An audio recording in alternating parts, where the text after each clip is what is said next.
Hi guys! So, nag-vacation kami sa Batangas for 4 days.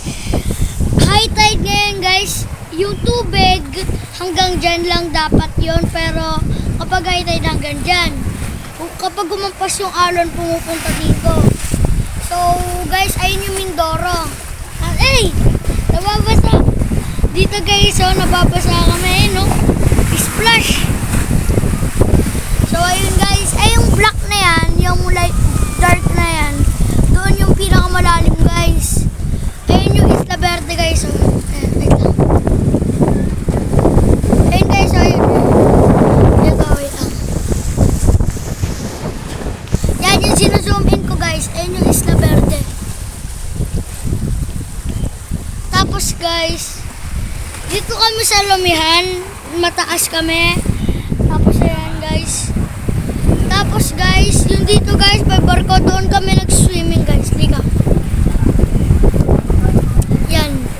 Doon kami, yan, sa may buhangin na yan. Doon kami po nag-swimming. Kung pangit po yung graphics, sorry po kasi, malinaw, against the light. Tapos guys, ayun lang may nagbo-boat. Kita nyo ba guys? May lalaki nasa barko. So guys, in my POV, sa point of view ko, maganda dito, sobra malinaw.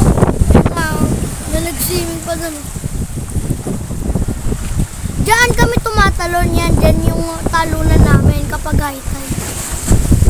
Tapos, guys, kung hindi nyo man lang alam, meron ditong cruise ship. Ay, meron ditong factory. Ayan guys, tignan nyo guys. Nakikita nyo yung barkong yun? Hindi yung barko guys. Factory po yun. At tapos, tignan nyo guys. Malalim po yan guys. Tapos guys, maganda po dito. Recommended ko po dito. So, bye guys. End of the vlog na po.